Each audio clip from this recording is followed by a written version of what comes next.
I'm Matthew Buckley Smith, and you're listening to Slee Rickets, a podcast about poetry and other intractable problems.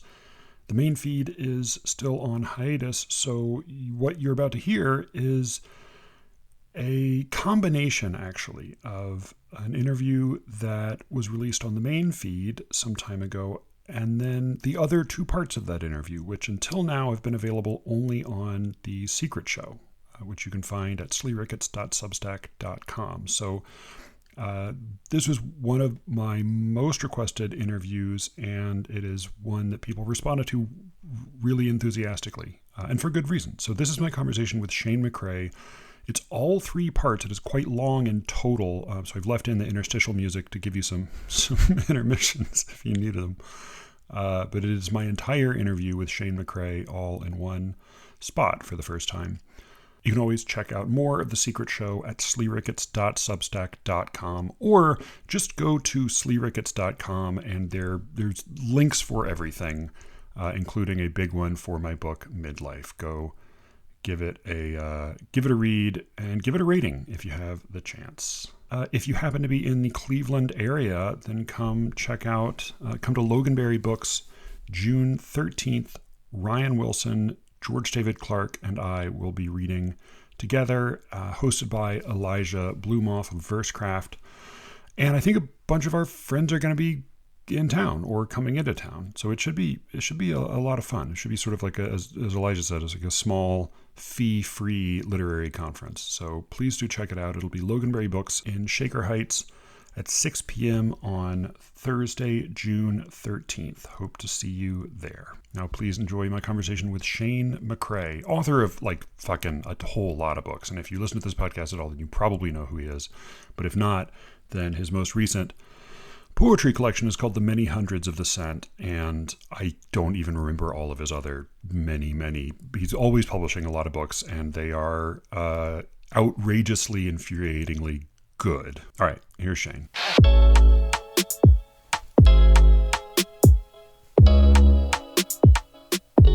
You were much less intimidating than your author photo, I will say. Oh, good. They wanted me to change that for the memoir, but I didn't do it. I don't know. Yeah, I mean, I think there's something all right about like a slightly, like you don't just want to be just an ordinary somebody you might pass in the carpool line in your author photo. You gotta have a little mystique to it. Sure. Well, I can't take photographs because I guess I have a physical body in the world, and so that was the best one that I could come up with, and I don't know why it looks like that, but that is how it looks. As somebody who has been told my whole life, why are you not smiling, or why do you look so angry? I feel very favorable toward non-smiling author photos. So are you hearing me? Okay, I installed Zoom. This is a new computer I got like 4 days ago, and I installed it this morning. And I've never used Zoom on this computer. I just need to keep up. Sounds very clear to me. So good. I need to keep up with video game technology, and so. Are you a game person? Yes. What variety? I don't know what that means. I mean, like my only video game is online chess, so I don't know. But I know there's like. No. People have like they're like violent and non-violent and collaborative and puzzle solving and I tend to prefer solo open world role-playing games, but I like action role-playing games, and I dip in wherever. I'm into it enough that I like watch YouTube channels with people talking about video games. Okay. Are you plugged into the Twitch thing? No. But okay. I keep up with what's going on I'm a PC gamer, not a console gamer. And so I keep up with what's coming out. But... Consoles like PlayStation, Xbox, that kind of thing. Is there a qualitative difference? They used to essentially be different worlds. And sometimes you would get games that would cross over from one to the other. Usually when they would cross over, it would be from console to PC, but sometimes from PC to console. But in the past, maybe 10 or so years, maybe a little bit longer, they've kind of merged. And now, depending on your level of nerdiness, I mean, PC gamers used to always say PC is better than console, PCs are more powerful, et cetera, et cetera.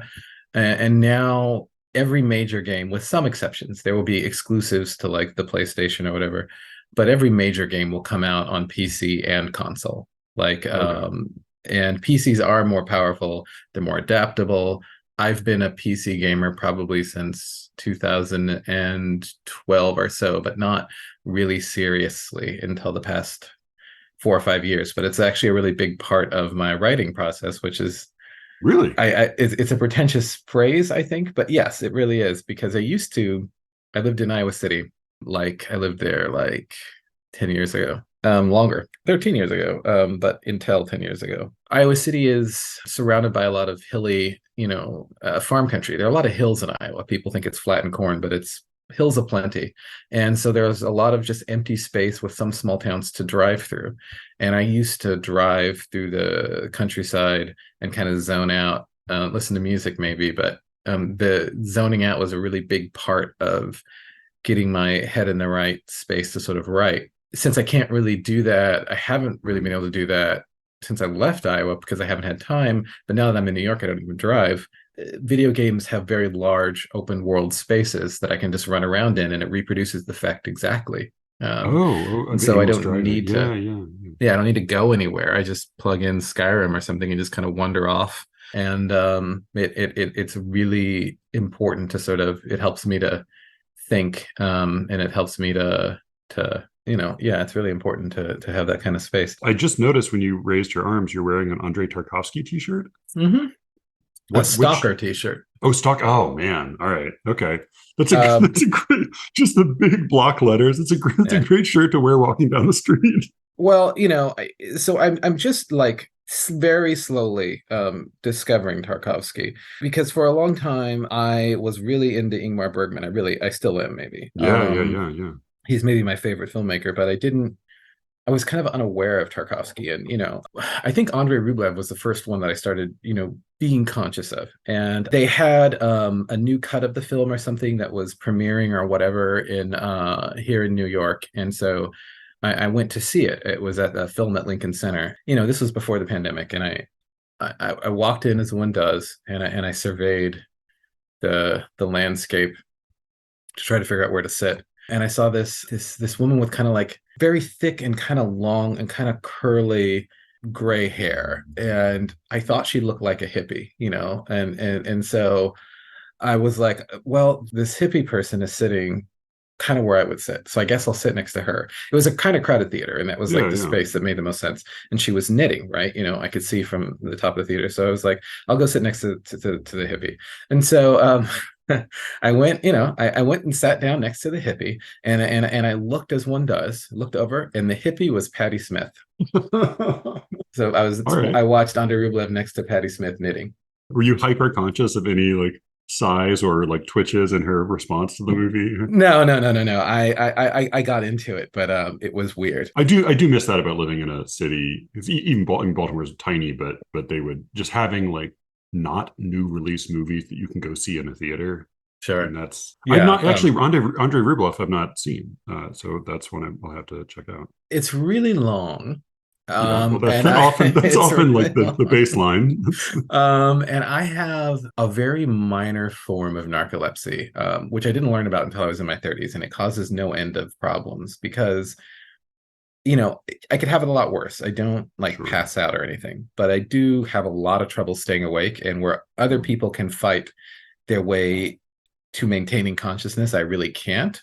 Huh. And so it's really easy for me to be lulled to sleep by anything, even things I'm really interested in. Like I can be watching a film that's like I'm totally in love with, and I will still fall asleep. It has nothing to do, although it's hard to communicate this to people, it has nothing to do with how much I care about a thing. I just it's like Right. biological. I can't do anything about it. Rublev is one of those movies that it's really hard for me to make it through it. But the thing that how I learned I had a minor version of narcolepsy was I was a student. This was when I was in law school, and I was, as students do, kind of desperate for cash, and so I would do, studies.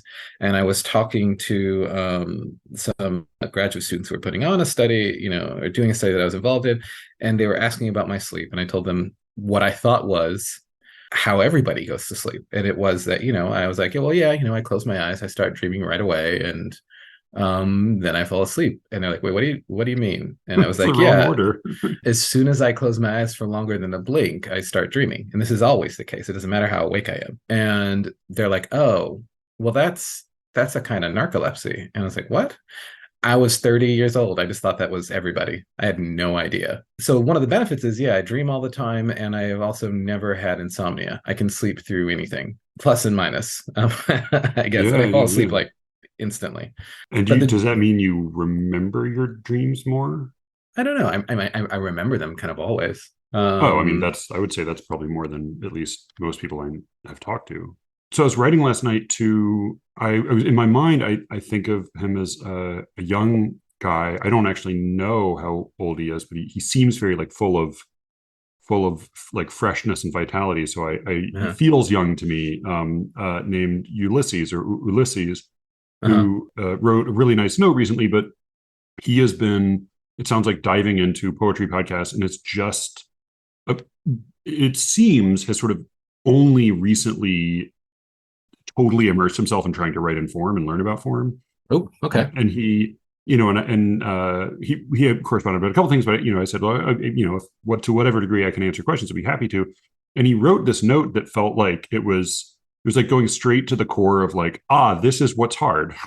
Uh-huh. But he also cited a source I know you have had some ambivalence about in the past. So Hmm. I wrote him my best, like, here's kind of a way I approach this, but also it's like the same thing my dad always told me when I was learning to drive, which is, but mostly you just got to get a feel for it, which is like just Hmm. totally infuriating to hear as like a teenager. But I was curious if you had, as someone who teaches a lot more and also is very deeply learned in form and has probably read a lot more about form than I have. I wondered if you had any initial pointers or insights. I can quickly read his little. He's just like reading this. I thought like, oh, this is the hardness of writing in form. He says, Sure. What's he say?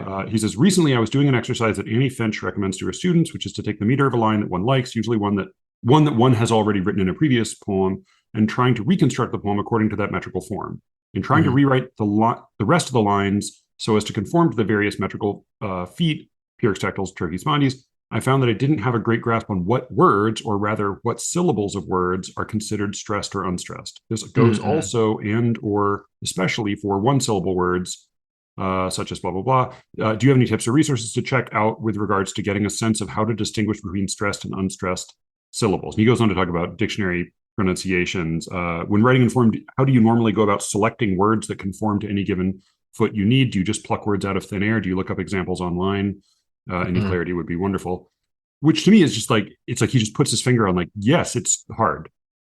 Well, it's hard, but I mean, it's hard, but it's also not. And so, and it's not hard because everybody already knows. It's like when Socrates teases geometry out of that, Sorry, was that, I couldn't tell if that was a deliberate switch. Did you say teases or teaches? Because it seems like you could either. teases Oh, good. All right. I was just geometry saying, out yeah, of his that's the right verb interlocutor. for it. Yeah, for him. So everybody already knows. They just don't know that they know. Yeah. And so a good way to, check, a good way to like start to get a feel for it is to grab a two-syllable word, any two-syllable word. I'm looking at birthday. And so, you could just say it to yourself and like put weight on either side of the word, and see how that sounds to you. So if you say birthday and I'm putting weight on birth, that's like, it doesn't feel weird. I'm like, okay, sure. But then if you say birthday, you're like, oh, Yeah. wait a minute, that's wrong. And so you recognize that that's not where the stress goes. If you put too much stress on one side and it just feels very uncomfortable, that's not where the stress is to begin with. And so now you know that the stress is on birth. And I tell my students this, that partly it's, you know all of this stuff, you just don't know, and they're always very surprised that it's really just getting used to listening to, in some sense, the word in your head, getting used to listening to how you say it. And if it takes mispronouncing some words for a while to get a sense of where stresses really belong. And so at least for words with more than one syllable, I think that's the easiest technique. And then, there are certain, they're like basic rules, like, prepositions and stuff generally don't carry stresses, whereas like nouns and verbs, single syllables do, that kind of stuff. There are some fairly basic rules to memorize, but I think it's trying things out for the sound of it. Obviously, the dictionary will tell you, and it's not even, you don't even have to look at the pronunciation. You just look at what part of the word is in bold. And that's the Mhm. part that has stress, if it's a multi-syllable word again. Or it is hard, but and it took me years to get it right. But Yeah. also, once you get a sense of it, it becomes fairly easy. So Yeah, it is yeah. both hard and easy. It's easy because it is something you've been doing your whole life if you've been speaking English, but it's hard because it's something that you haven't been listening for your whole life. Yeah, yeah. And I find, and this may be just because I've been less immersed in an academic environment, but I find myself increasingly sympathetic to what I had a friend who studied for a while with Derek Walcott. And again, his claim, who knows how accurate this was that he had no knowledge of Scanshin at all. That seems Mhm. implausible to me, but he did, what does seem true is that he operated almost entirely by intuition and sort of ear, Mhm. but that he was sort of scornful of technical analyses and renderings of lines. And I'm not, Mhm. I'm not scornful of it, but I do find myself like trusting my ear a lot more than I trust even my ability to scan anymore. I like scanning. I trust my scanning, but I also, I mean, the first step is you go through the ear, and then sometimes you check to see if the scanning works out. I was listening to you the episode where you were do scanning you scanned a line with Elijah. I Yeah, forget. I could hear you like screaming through the headphones, like Well, this is all the wrong. the thing about it is you were right, and Elijah's was way off. And so I was like, and I know you were like depreciating yourself, and I was like, no, no, no, no, no, you're right. You even alighted the syllable that needed to be alighted. You were like, you had it. That was, I am 100% sure. One of the things that I think is really interesting about the way a lot of younger poets who are very committed to form talk about the works by poets from like 150 200 years ago. Mhm. They seem to think that a poet's going to throw in a dactyl here and then have an iamb there and then have a Right. spondy here and then do whatever. And no, they weren't. They were trying to make everything as iambic as possible, unless they're really trying to have like an anapestic meter or a Right. dactylic meter. They're not just throwing feet willy-nilly all over the place. And Yeah. so if it looks like there's a dactyl here and there's a spondy there, then you have to check your scanning. It's not the Yeah. line because they're trying for regularity. That's why they can almost always be made regular. That's why, Right. you just throw in an Elijah here and suddenly, oh, it's pentameter. That's what they're Right. aiming for. But a lot of younger formalist poets think, oh, it's just a bunch of different feet, you know? Yeah. Yeah. Yeah. And I've Well, always like thought, like slant rhymes, right? In the past, yeah, what we read as slant rhymes were for them often true rhymes, and there's sort those of were things. true rhymes. Yeah. And sometimes, you very rarely would get a like a sight rhyme where it's just the words don't sound alike, but they look the same. Right. But that's not really common. Otherwise, it's a real true rhyme. I mean, Yeah. when Owen was publishing his poetry, and he was into doing all those slant rhymes, that was weird. That was people were like, wow. Like this is some poetry technology. Look at all these not true rhymes. So yeah, I mean, things were for a long time in English meter. There was a striving toward regularity. And when things don't Yeah. look regular, either we're missing elisions because of modern editing sometimes gets rid of the signposts for elisions, like the apostrophes, etc. So if things don't look regular, we're either missing elisions or there's maybe some kind of like they're trying to do like a Greek meter or something Yeah. in English and generally speaking, sort of failing. But regularity was really the goal up until, I mean, this is really 20th century when this stops Right. being a thing, even in metrical verse where the focus stops being on regularity. Yeah. And so yeah, I mean, you can scan lines from like Keats or whatever in all kinds of wacky ways, but if you were to exhume Keats would probably say no, this is, I was aiming for tetrameter or whatever. I was aiming for iambic tetrameter. I was not trying to do all kinds of goofy stuff in this line. Yeah. That seems right to my ear. I mean, yeah. There are certain substitutions that are very standard. Yeah. The feminine ending and the trochaic first, but yeah, you're right. Like I think you're right that there's a lot less arbitrary or sort of like active ostentatious metrical play than we would encounter today. It is Mhm. interesting, like talking to some young, and of course like using like poetic standards for youth, like younger poets who tend to write in form. Mhm. Recently I've heard like a criticism that I hear more and more often of the first generation of new formalists is that they Mhm. were insufficiently formal.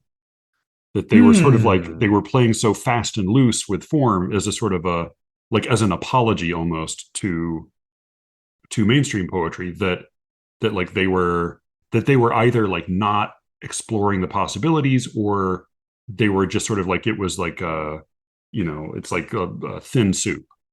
Yeah, I mean, and I think I can understand that. I think that really what you're encountering there is some of them just weren't super good at it. Like, I mean, I think that there was for a lot of poets a kind of conversion from free verse to metrical verse, and Yeah, like if you look at somebody like Ivor Winters, if you look at his poetry is very interesting to me. I think it's generally speaking pretty bad. But what I find interesting about it is, he had this very serious modernist phase, and then he's like, oh no, no, no, I'm a conservative poet now, and I'm doing, meter. And so in his modernist phase, he never reaches poetic maturity. He's got some very obvious gifts, but he never quite gets all the way there. And in his metrical phase, I think he is probably intellectually mature, but he's never comfortable in form. And yeah, so his meter is always thump, thump, thump. right, He's never just relaxed and like loose. And I think that when you get to the new formalists, first generation, they've kind of got sort of an opposite problem almost. They right, never get quite stiff enough. There are some exceptions. Timothy Steele isn't a stiff poet, but I think he is really formal in a way that I think is very effective. He's good right, at it. But there are plenty that are kind of fast and loose with, I guess, traditional meter. And right. I think that there are pluses and minuses to that. I mean, one of the things I guess that's exciting is a degree of freedom where people are moving in and out of contact with a traditional metrical form or a traditional metrical line is exciting. But with a lot of formalist poets, younger and older, you don't have enough contact with like a standard line, Yeah, yeah, so yeah. that they're moving away from it, but they're never really embracing it. And so that when they're doing variations, they don't really read as variations. And if you're trying to read those poems for like what's happening formally, it can end up being mentally very stressful because there's just not enough regularity to really get a sense of what's happening.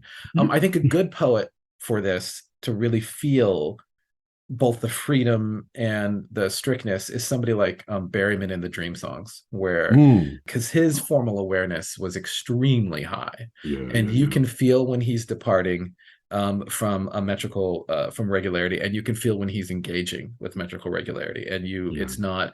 Robert Lowell is the same way when he's moving away from the early work into the sort of free verse, but right, not yeah, exactly. In Life Studies, you can really feel him moving out of a strict meter and moving into strict meter. right, But I think that with the younger generation than Sean Berryman and Robert Lowell, I think that with right, a yeah, lot of poets after them, their engagement with form is not secure enough to make their moving away from that engagement feel as meaningful and be as audible to a reader.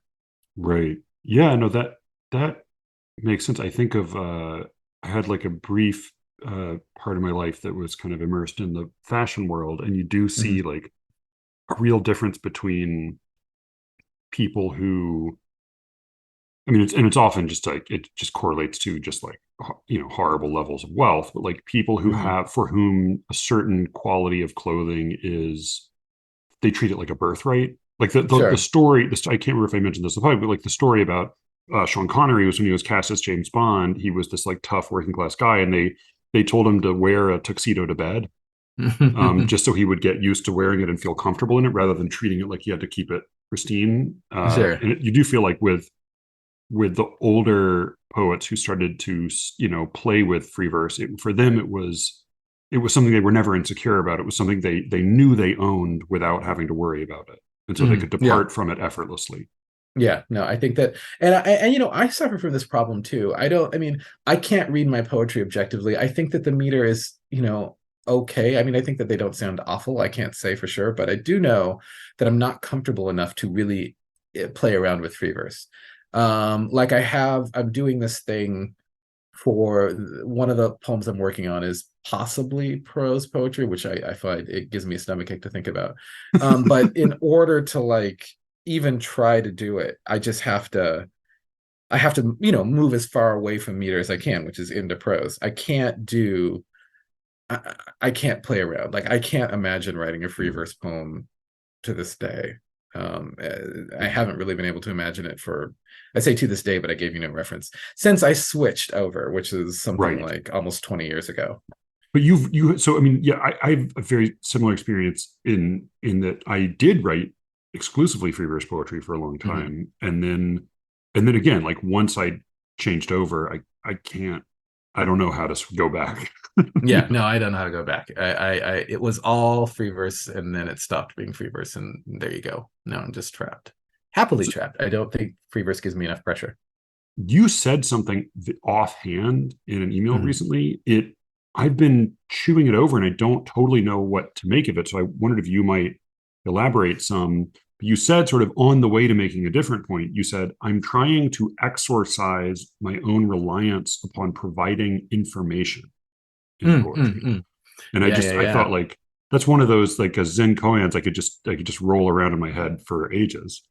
Yeah. Okay. What does Well, that mean? What how? what does that mean? Yeah, we had kind of a big back and forth about this in some ways. I think I was a little mean when I talked about it, and I didn't mean to be. No. Well, so um, what's the quickest way to say this? It's related to this idea that, like, I guess really what it's related to is what is the author's relationship with the poem? What is the author doing when they're writing a poem?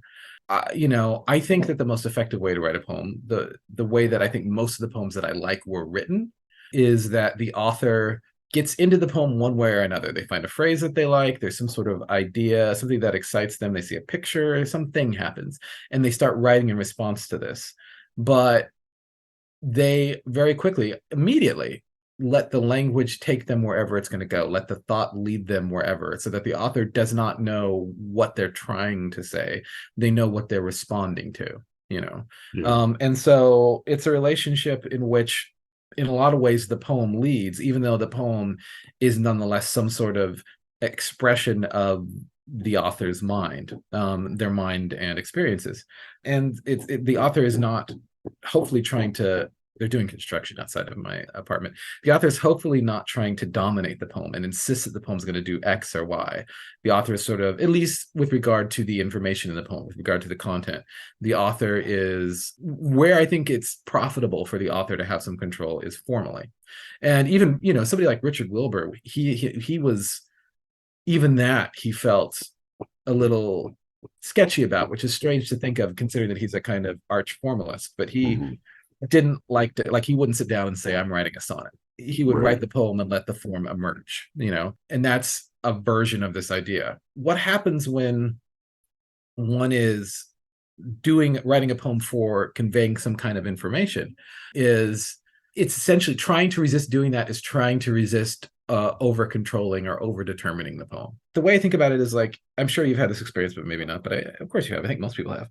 You're writing an essay or whatever, or even an email, but I think this is more often in slightly more formal writing.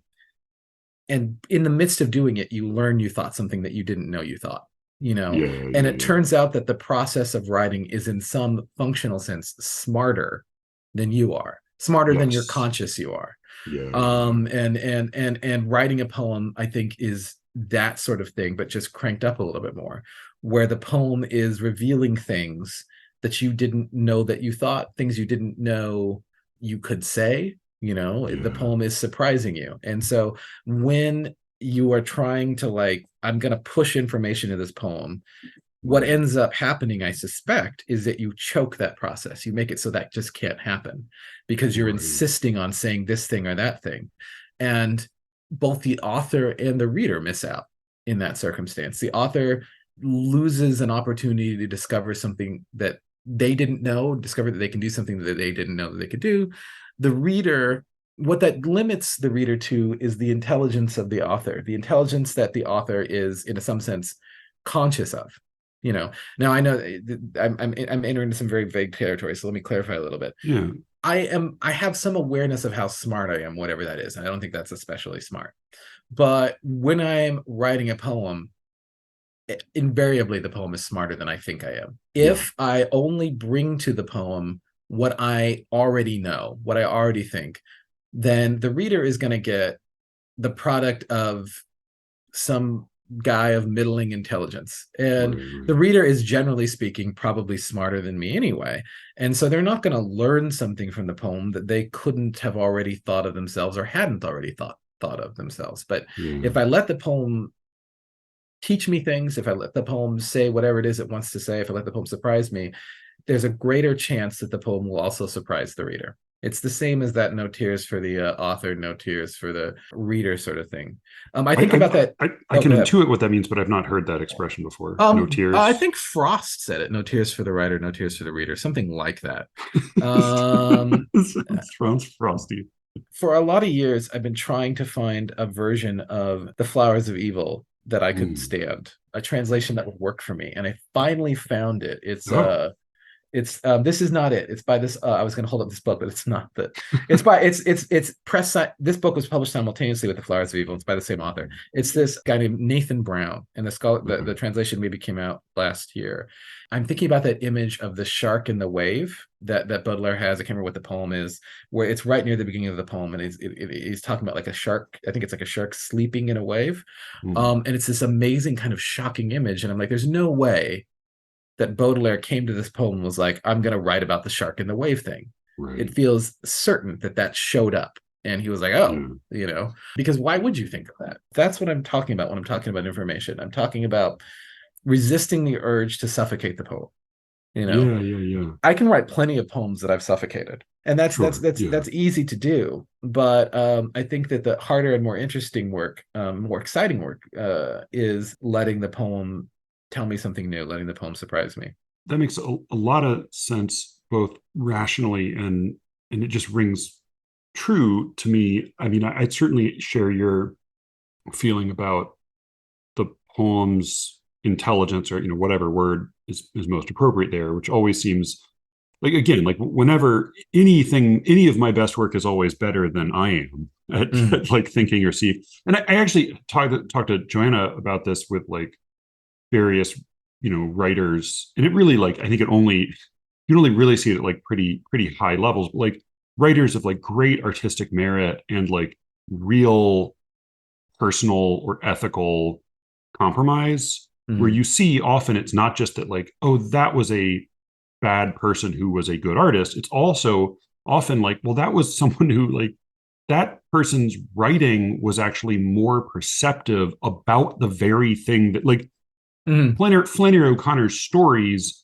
understand like race and inequality better than she seems to in some of Oh, her absolutely, correspondence, right? Like absolutely. you're often like your best writing is not only smarter than you, it's like better than you. I say this exact thing to my students, and I always worry that they're looking at me like I'm being naive, but I think that this is exactly correct. You are one of the ways that you can almost one of the ways that you can tell if art is successful is like, is this art like intolerably like sexist? Is it intolerably homophobic? Is it Right. Yeah. intolerably, like think of like, really think of the great works of literature. And I honestly can't think of one that I've read that I'm like, this is just this book just hates non-white people so much I can't make it through. There's Yeah. always the work is always better than the person that's making the work if it's successful. With Yeah. some Yeah. with some rare occasions. I mean, there are some people who are just profoundly saintly people, and then the work that they make is possibly not going to be better than they are. But I think that generally speaking, Yeah. that's one of the ways you can tell when art is working. Yeah. It's not an issue of whether I'm offended by it.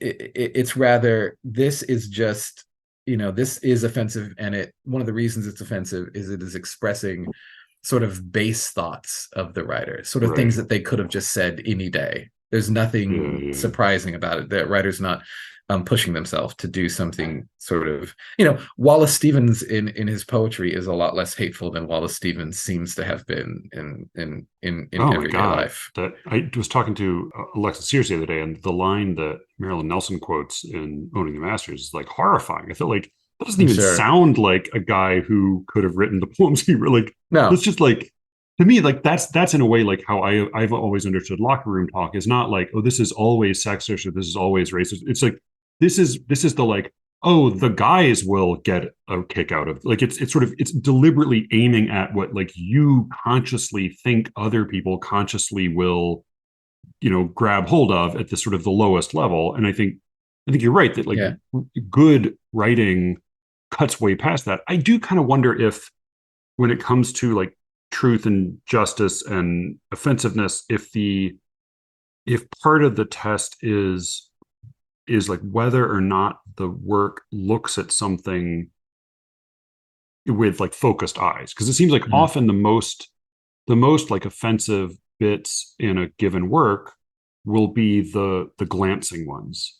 Mhm. It's like the more a work turns its gaze upon a subject, the less it's going to be able to see it in a like the longer you spend talking about or looking at a subject, the less it's going to be possible for you to write a good work and also treat it really unjustly. Yeah, no, Like I think it's that that's often in true. like when you're like it's drive-by comments often that are like the really appalling ones. I think that that's correct. The more you recognize the humanity of another person, the more difficult it is to dehumanize that other person. And it's sort of the same way with art. And I also want to say, this is unrelated, but if you Please. just hear some long sustained farting sounds in the background, there's someone like drilling into the building. I don't know what they're doing out there, but it really sounds like Yeah. a very involved fart, and that I is know not me. I know that yeah, I know the sound you mean like the drill like sort of struggling to get Yeah, purchased and yeah. Yeah, no, so that's what's there's going always on. weird sounds in the background that I'm afraid will come through, and I'm sure at some point my dog who's peacefully sleeping will start getting agitated. But I've yeah, heard about this dog. This dog has been on the podcast, or at least in the background. yeah, she's gotten more peaceful lately. She's wagging her tail at me now. Yeah, you're good. You're good girl. Good girl. Just take it easy. Well, we did. I mean, I have a bunch of questions. I also like, and I don't know that we'll even get to this at all. But like at some point, I wanted to ask you about this little mini issue of West Branch that you edited that I just happened Oh, upon the sure. other day. But I did Hmm. want like a number of listeners wrote in questions for Well, that you, was so I nice of wanted them. to I wanted to get to some of these. So I just have them written down in the order in which I happen to write them down. Well, and also, Um, as I said in my email, if I have those other times available, if we run out of time here, because like I said, I kind of have to okay, leave at 10 to pick up I have to pick something up, and I kind of have to do it at 10. yeah. But we can talk more, and I'd be happy to. We'd also, I mean, Uh, I'd love to. Honestly, like you're truly welcome on any time, and you've been the long serving bad conscience of the podcast. So uh, there's, I want to be a nice yeah. person and not a complaining person. If we talk on if we talk on a Tuesday and Thursday, added bonus, I will be coming to you from Richard Howard's office at Columbia, Oh, so you can just have that atmosphere. Uh, excellent. All right, this is a question from Ethan, who's a regular correspondent. He said, "I'd love to hear him talk about how his love of extreme metal intersects with his love of poetry, and how things like this can be true for poets." He mentions himself, Elijah, and Ernest Hilbert is another big mhm. metalhead poet. And I don't know. To me, like there are two questions. I don't totally understand the second question, like how it can be true for poets to love metal, which seems like poets can love lots of different things. But then how and if your love of metal intersects with your love of poetry. That's a good question, and I feel like I've oversold my love of metal. So There's some serious I'll connoisseurs on this there are Substack some serious chat. connoisseurs. I like it well enough, and I love this black metal band liturgy a lot. And I love this kind of power metal band, Eternal Champion, one of my favorite bands ever. But I'm not really a metalhead, and so, but my answer to the question will sort of intersect exactly with what Ethan's talking about, so or asking about. When I did my first book, Mule, I was listening to a lot of shoegaze, I was listening to a lot of dream pop, and what I really wanted was to make a book that was, well, it sounds pretentious, beautiful, which is not to say that I can achieve beauty, but that was what I was aiming for. I wanted Yeah, poetry that kind of sounded like the music I was listening to.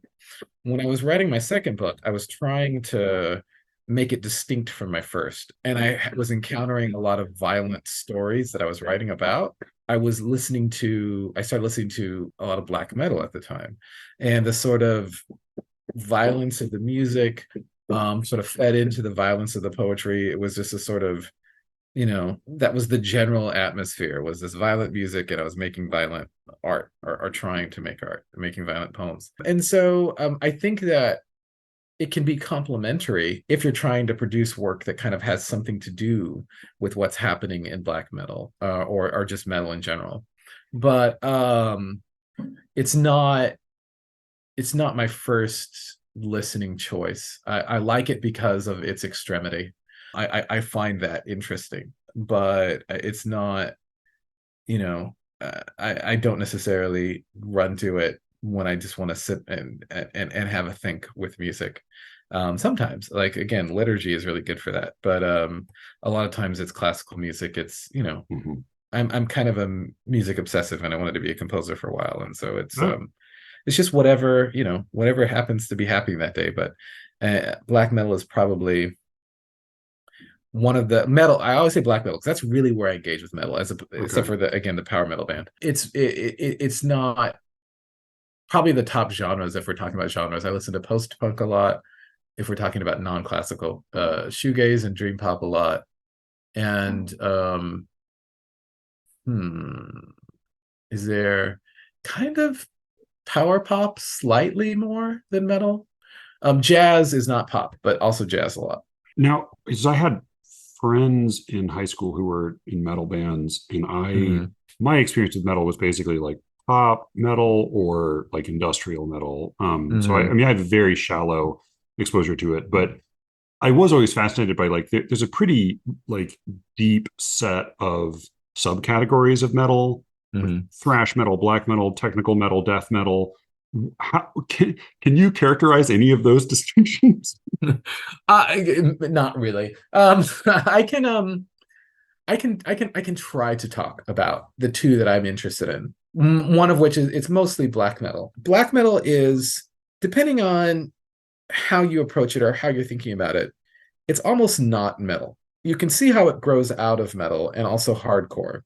But what's happening in black metal is an engagement with sort of just every extreme possible in a sort of rock format. So you get a lot of like blast beats on the drums that are, where the bass drum sounds like someone's doing a roll on a snare. It's going so very fast. Mm, The guitars can be a very sharp mush, if that makes sense. It can be difficult to distinguish between chords, but it's also just like a kind of wall of noise, like extreme distortion.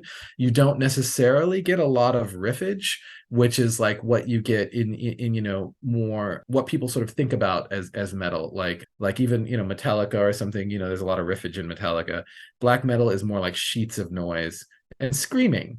yeah, And usually I find black metal lyricism very fascinating because the lyrics, they seem to put a lot of thought into it, and a lot of black metal bands are expressing some sort of despair or whatever, but more often than not, you can't understand a word they're saying. Like, it's yeah, just a voice that kind of sounds like a very distorted guitar.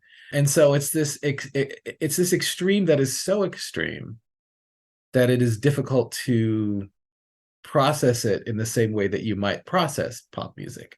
Like, it's not catchy exactly. right. It's hard to settle into it, but that's one of the reasons why it's interesting to me. Whereas power metal is, although, I mean, all this is probably sacrilegious to those who are really into metal. Power metal is almost like one of the poppier kinds of metal. It's usually very, very catchy. It's usually very intricate. The guitars are very, you know, there's a lot of riffs. There's a lot of very technically accomplished playing, but with, again, like some muscle, some power behind it. Clean singing, usually vibratoless voices that are tenors that are really piercing, and the music tends to be extremely melodic. Some of the catchiest songs I've ever heard are power metal songs.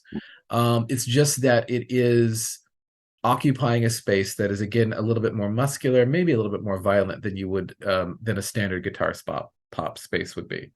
Um, so I think those, I could at least characterize those two in that way, but they have some overlaps insofar as a lot of black metal bands yeah, at least first generation stuff like that, were interested in like satanic imagery, demonic stuff, and a Right. lot of power metal. Power metal kind of overlaps with this like fantasy type metal that's also Oh, interested in similar things, but not it's not Satanist. It's more right. like D&D.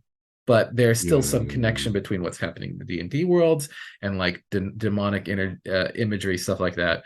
And so there's a continuum. Like they obviously belong in the same space, but you could definitely be a fan of power metal and not be into black metal. Definitely. Okay. Yeah, yeah, yeah. It never occurred to me to think of this, but now that you mention it, you seem like you could have been a really big D&D guy. Has I that been wish part of I your life? wished I was, but no, I wasn't. I tried because I For thought so that long, that was an impossible thought that you would have mhm, like to wish that one was a D&D person. But like sure. that's kind of like there is sort of like there's something I feel similarly. Like Yeah. I was kind of adjacent to it, but I never got into it, and yeah, I feel like I missed out. This was when I was in college, and I really thought that that would have been my tribe. And that was still when it was really very nerdy, but I couldn't. I did. The kids who were doing it were so they had been doing it for so long, and it Yeah, yeah, was very obvious that I was too far outside that world to really connect with it. So, yeah. All those tables and dice, I got yeah. intimidated, and yeah. All right. So, oh, how things like this might be true for poets. Like this seems like maybe Ethan's suggesting something about like there being like more like obviously acceptable or like more obviously harmonious interests for poets with and then would that I think or less. I don't know what. what Ethan might be saying, although I can't put words in Ethan's mouth, and if Ethan, if I'm mischaracterizing what you're asking, I apologize. I suspect I am. But Ethan might be sort of saying something about a kind of romanticized um, idea of what a poet is and what they like, and Mhm. flowers and delicate things, and beauty, etc. And it turns out that a lot of metal isn't about flowers, but a lot of metal is very beautiful. There are a lot of different kinds of beauty. Beauty is not what I would say is that black metal, especially, engages with the area that used to be commonly known as the sublime, which is beauty that is too big to engage with in a comfortable way, Right. beauty that makes you uncomfortable, beauty that is tremendously powerful, beauty that is overwhelming. And a lot of black metal does this. Whereas other kinds of metal approach the sublime, but but it's still engaging with a kind of beauty that one can. It's got catchy melodies that you can sing along to.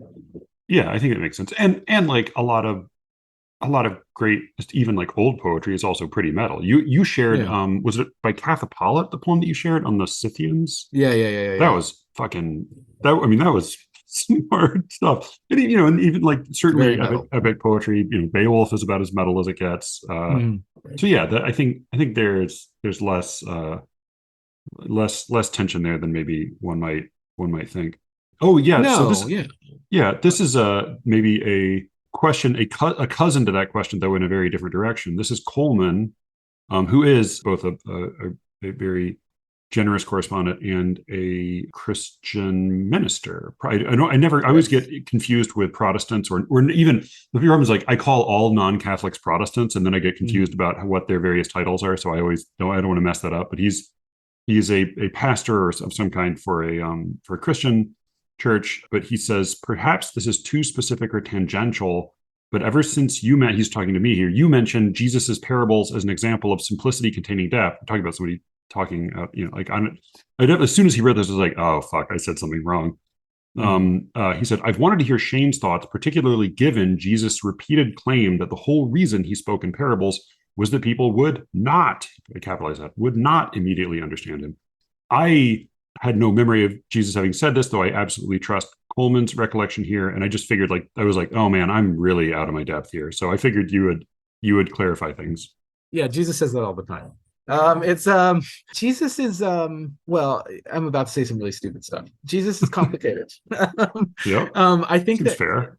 especially in America, we kind of have this idea about Jesus as being sort of your pal, and Jesus is doing something that makes being your pal difficult. But So what Jesus was talking about, I think, when Jesus, says that he's speaking in parables, so that sorry, I'm getting Uh-oh. that Sorry, sound. I'm getting trouble with the sound again. Yeah, it's the thing, and I don't know where else I Oh, could be. You know what I should have done, and I didn't really think about this. Okay. So let me try to pick up the thread. So Jesus talks a lot about, that he speaks in parables so that not everybody will understand. I think that part of what's going on there is something similar to what's happening in a lot of really good poems. Stevens has that, where he says a poem ought to resist the intelligence almost successfully.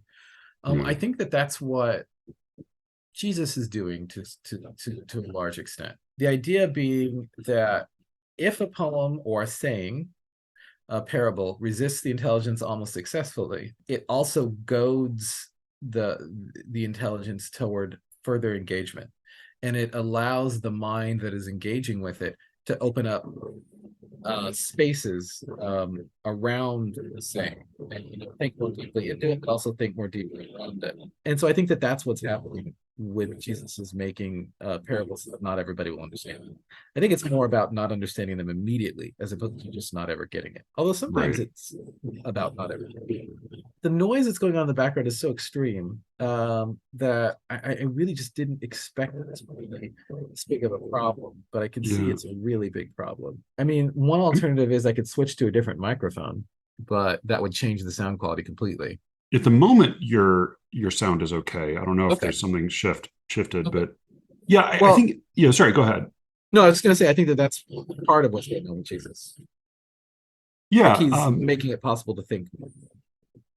There and as I find myself for some reason the designated advocate for sense making on this Mm. podcast. I feel an urge to jump in and defend Jesus's not I don't think I certainly don't think of the parables as being simple or obvious, but I do think there's a difference between like writing or storytelling that is so puzzling as to require sort of like a lot of like front loaded effort to get anything out of it. And Mm. part of what's so I think effective about the parables is that you can get something right away.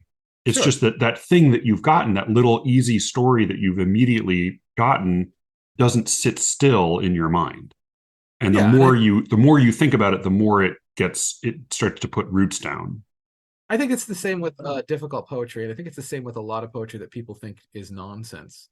Hmm. I think that by trying to engage with it in this sort of, I'm going to extract information, right away, and I'm going to understand what's going on, you miss the thing that's supposed to, the hook that's supposed to get you. Hmm. You're not necessarily supposed to be hooked by what the poem is telling you, but rather by how the poem is telling you. And if that hook gets into your head and you just kind of have the poem rolling around in there, and you think about it and you think about it, the what, if there is a what, starts to emerge, but it's first getting into your brain with a how, with a particular music, with a particular Yeah, image, yeah.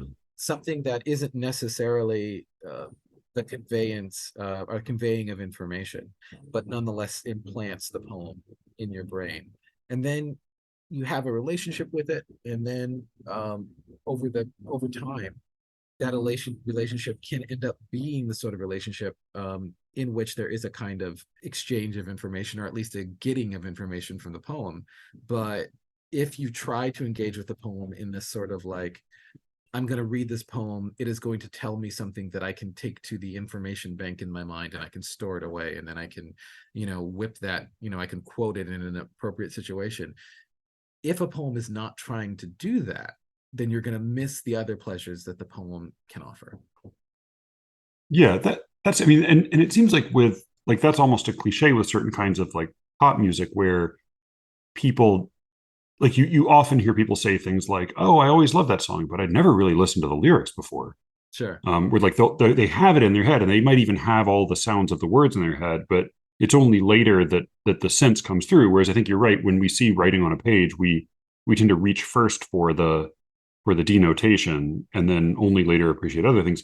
I do wonder though, as I mean, like with some really with poetry, I find challenging if like even if I don't understand them right. Well, like the Wasteland, totally a poem. I still don't can't necessarily say I understand it, but Mm-hmm. it got its hooks into me right away, Yeah. Yeah. and then it like and then I got more and more out of it. I mean, that's a lot of Eliot's poems that are like some Yeah. of them. Proofrock is unusual in being like ultimately pretty digestible. Like I pretty much get Proofrock.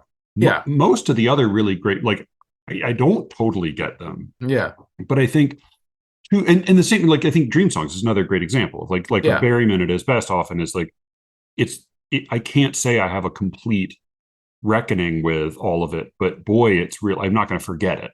And Sure. I Yeah. think a lot of contemporary poetry that I find most challenging, it doesn't like I don't get it, but I also can't dance to it, right? Sure. Okay. Yeah. You No, know? that's the thing. I think that that is really happening in a lot of that happens in a lot of poetry, and I think that that's poetry that I mean, and this is going to sound dismissive. It's maybe just not successful. You know, I'm not. I don't mind how difficult a poem is. I don't mind if I never understand. You know, everything that a poem is trying to communicate, if it's trying to communicate. I don't mind if a poem is not trying to communicate at all. I just want some reason to engage with it. I don't have to engage with it because I'm going to, learn, a way to improve my life or whatever, or learn how to be in the world. I can engage with it because I like a particular line, or there's a particular sound that's beautiful. But if a poem doesn't have any of that, then what's the point? And I think that that's kind of just not successful art.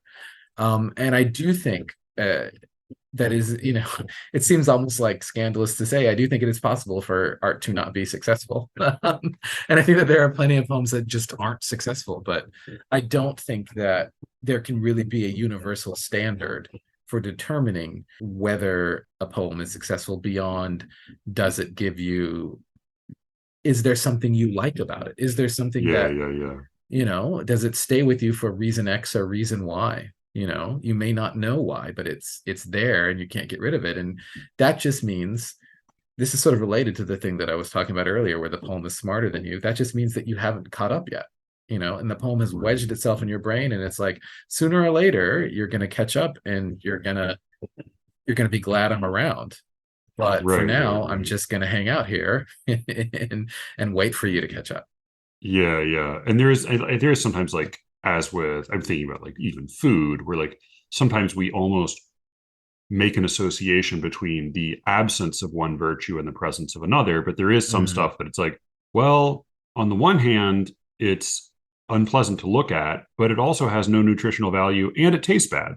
Like I yeah, think like we sometimes we're like, oh well, this tastes bad, so it must be good for me, or vice versa. And I yeah, think that happens with poetry as well too.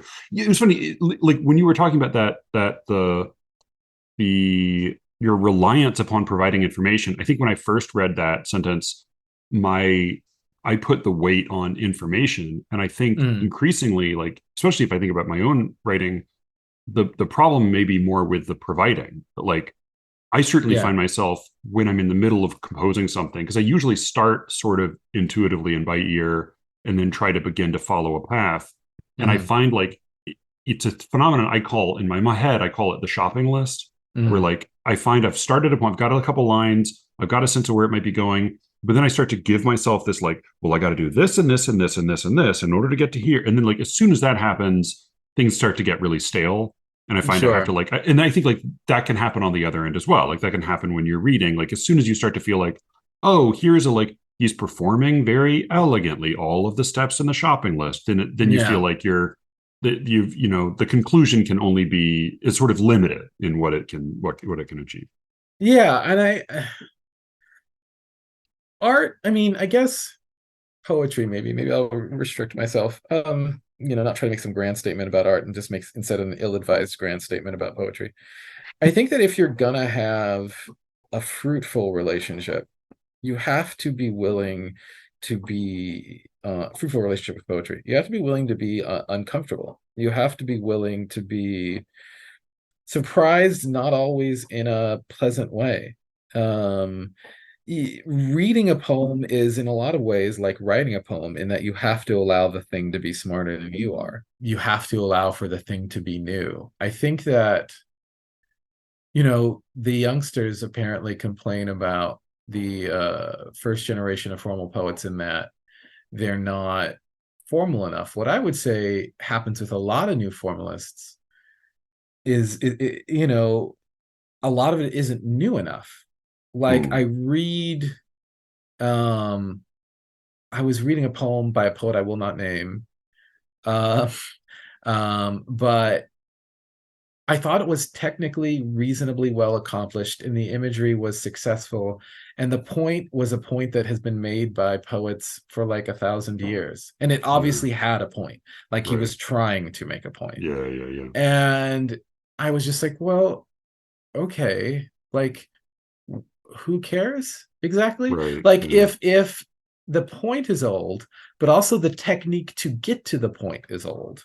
Like, Right. there's no, what it is like variations. Like, okay, you can look at Anthony Heck's poetry and think, oh, this guy is really stiff, et cetera, et cetera. But Anthony Hecht had this blazing rage sometimes, blazing rage, really heavy despair that was really particular to Anthony Hecht. One of the in that way, one of the more unpleasant poets of the century. Very few poets were willing to be as committedly unhappy um, as in their poetry as Anthony Yeah. Hecht seems to have been willing to be. And so, for better or for worse, that's new. You don't Yeah. get that is somewhere else. So even if Anthony Hecht is making some sort of point that some other poet has made, he's making it with the blazing rage and the deep despair, and that's new. But a lot Yeah. of either honestly second or third generation new formalists, they're taking on old points, but they're also taking on old ways of presenting those points and Right. old ways. This is the thing. It's not just that they're making old points, they're taking on old ways of feeling about those old points. Like, it's not just that they are saying something that Juvenal said, but Right. they are also saying the thing from a mental perspective that is almost indistinguishable from Juvenal's, other than, of course, Yeah. the long period of time, that one person is in the contemporary, is now, and whereas Juvenal is quite long ago. But the perspective is still very, very similar. They're like trying it on, they're Yeah. trying on a perspective as opposed, not just the point. And so that's where I think a lot of that work kind of loses me, that there's Yeah. just nothing. Why read it instead of Juvenal or whatever? Yeah. The fact that the new one talks about an iPhone is not enough of a Right. reason, Yeah. you Yeah. Yeah. know. Yeah. Yeah. That's just a Um, substitution. yeah, There's also, yeah, because I mean, like obviously one of my favorite poets is Horace, and he has, none of his wisdom is new, even back then. sure. But there is I mean, in his best poems, there's a pleasure in his getting there, Yeah, that that that would be easy to miss in a paraphrase.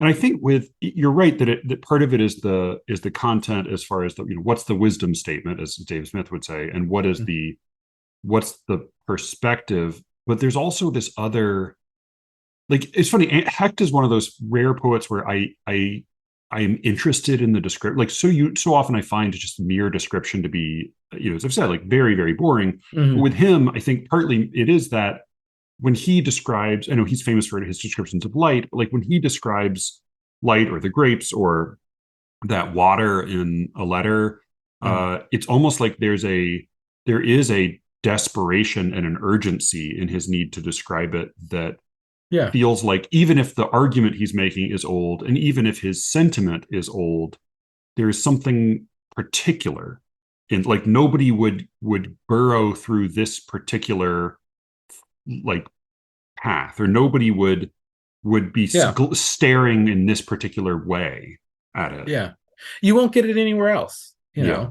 And so like when you folks who, they kind of dismiss poets like Hecht or Merrill as being in some ways conservative, I think that you're missing like artistically conservative, you're missing the sort of pleasure of the individual perspective. And I think that that's the difference between um, even a great minor poet and a poet that doesn't rise to that level, where there's just nothing individual about them. There are plenty of very competent poets Yeah. that you can't really distinguish between poet X and poet Y. But Right. I can't think of another poet who really sounds like Anthony Hecht. Like I can't go Right. somewhere else and get more Anthony Hecht. You No. know, I can get similar things, but not the same thing. I can't get the Right. very lush lyricism coupled with the really violent, sad perspective. It just, you know, there's Anthony Hecht and he's in it. And James Merrill, you can get some of James Merrill's stuff in other poets, a certain, you know, but you can't get him. And Yeah. that's always the case. That has always been the case. It is not, there was never a golden age in poetry where somehow there was just like an assembly line of poets who were producing poems that were indistinguishable from each other. And you were Yeah. just excited about how competent it was. Alexander Pope always sounded like Alexander Pope, and you didn't Yeah. mistake him or mistake him for, you know, Dryden. They didn't sound alike. They weren't the same person. Yeah. John Donne really sounds like John Donne, and you don't mistake John Donne for Yeah. Walter Yeah. Raleigh, even if some of their techniques are similar. It's never, and you know, you don't go to some minor like 17th century poet for the pleasures that you find in John Donne, because you can't Right. find them there. All you can find are some technical similarities.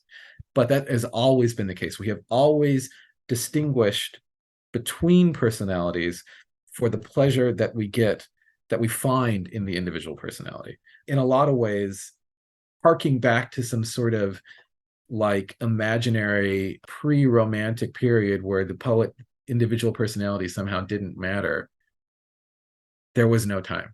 That has never been the case. It just hasn't. That's not, why would you go to art for the anonymity of the maker thereof? I can't imagine how that would even work. This is one of the reasons that I think AI has a long way to go before it's going to make successful art. And it's why I find creepiest about the new experiments in it, the make an X in the mode of Y. Like to me, Mhm. that's the stuff that makes my skin crawl the most. Yet it also almost never works. Like I did this thing where I was asking ChatGPT, write a poem in the style of poem X, poet Y. Every poem was in rhyming quatrains, and it was about 16 lines long. And the poem in the Right. voice of Jory Graham sounded like this. I mean, you know, it was like, Yeah. well, Yeah. Yeah. what are you talking about? You know, it's just what it picks up on is write a poem, you know, Yeah. and it thinks a poem is 16 lines long and in rhyming quatrains. I do find like the like I even just today I was listening to an interview with a musician who was talking about this, and he said like, oh, I think it's really gotten a lot, it's made a lot more strides in visual art and literary art than it has in music. And they're like, well, you're a musician. Mm, Like I feel like yeah. the more you talk to somebody who knows a specific specialty, the less that person is going to be convinced. Though I am by nature a despairer, so Mhm. Sure. I'm already anxious about it broadly. I know you're going to have to go in a second. About 10 minutes. We can we Uh, can we can make something else happen. Coleman had another slightly more, well, so another complex question, and Do then you know Coleman's denomination by any chance? so he is. I looked him up once for his church. I can't remember the name of the specific church, but I do remember that they are modern day Swedenborgians. Oh, wow. Okay, Yeah, then I don't know what his specific term would be for yeah, the office that he would hold. I right. I wanted want to to say be he's been called a pastor. I think I've seen that on something, but I wanted to be a priest for a while. But Catholic or whenever I say that, I confuse the Catholics. oh, okay, all right, Episcopalian, okay, all right. Episcopalian priest. The Marian kind. And the specific, to be even more confusing, the specific branch of Episcopalianism that I sympathize with, although not everything that they do, is probably Anglo-Catholicism. The Um, Elliot. yeah, the Eliot. Yeah, all Although right. Yeah, Eliot yeah. is considerably more conservative. What I like is I Yeah. like I like the Lots of beauty of it. differences between Yeah, there are a lot of differences between me and Eliot. I like the beauty of Anglo-Catholicism. But anyway, yeah. Coleman had another question. My old mentor Jane was went to an Episcopalian church, but she called herself an Anglo Catholic in Yeah. the Elliotic model. Well, so yeah, Coleman's other question might take a little longer, and then Ethan had another also complicated one. So Austin had a silly. Here's a question Alice had, and this may be, I don't know if this is a long or a short question, but you can We'll give see. a short answer. We'll see. She said, "I'm wondering how Shane thinks about success and achievement as a poet. Has he Mhm. had any moments when he felt like he'd made it? How does he think about those moments now?" That's an interesting question, and it is a difficult question for me to answer candidly. So I'll do my best. I think that if poets are being honest with themselves, I'm sure it's not universal because very few things are universal, but most of us, I suspect, have had the experience where we're writing a poem and we're convinced that it's like the greatest thing ever. And Mm-hmm. it's very, that's part of what keeps you going, Yeah. is this self-delusion that you're doing some amazing, fantastic thing. And you get over it, but that's part of how art is made, and I think everybody does that. And I think it's sort of similar with success, and I think it's sort of similar with feeling that one has made it. I am certain I haven't made it. However, I also recognize that from the perspective of a great many poets, I have definitely made it. And like, it wouldn't even make any sense to say that I haven't. Like, how could I possibly think, Right. I'm a tenured professor at an Ivy League school and I published with FSG. Like, those are like dream things. They are Sure. still my dreams. And so I understand that they're from a lot of perspectives. I've totally made it, Yeah. and I don't want to discount those perspectives. I think they're very real and I've been in the midst of them. I am still much closer to the person who has to like sell all his books to eat, in my heart, than I am to the person who's literally living the life that I live, Right. where I Yeah. don't have to sell all my books to eat, which to me seems like an unbelievable luxury. It's still hard to sort of get my head around that I don't have to do that. But I think that a very common reason for trying to make art is that you feel dissatisfied but in a really particular way. Like, I'm very happy with my life, very happy, and I'm very grateful for how it is. But I still feel like maybe I could make something better than what I have made with my poems. Definitely. And so I think that the feeling that keeps you writing is the feeling that keeps you from feeling like you've made it. At least from Yeah. feeling like you've really made it and that you're just there forever. I genuinely think, okay, well, I'm doing this thing. When I'm dead, no one will remember it. Who knows if anybody reads it now? But I'm trying as hard as I can to make these things better than the things I've made before, which is not to say that any of them will ever be good, but rather that I'm at least trying to better myself. I'm trying to, as in not in the sense of trying to be a better person, which I always am trying to do, but in Yeah. the sense of trying to make a better version of the thing that I made last week or whatever. I think that a degree of restlessness, at least for me, is necessary to the production of writing. And so there have been plenty of moments where I felt like I made it. I felt like I made it the first time I published in a journal that was like perfect bound. Right. Yeah. I Yeah. was like, oh, I'm there. And that was when I was in grad school. The first time I got a book accepted. Every time it still feels so improbable, but the first Yeah. time, yeah, I was like, oh, I'm there. And then I very quickly learned I wasn't there. I am fortunate enough to be at a point where I understand that I'm not there, and I don't necessarily think that anything is going to happen that will delude me into feeling convinced that I'm there, which is really the best thing I could hope for.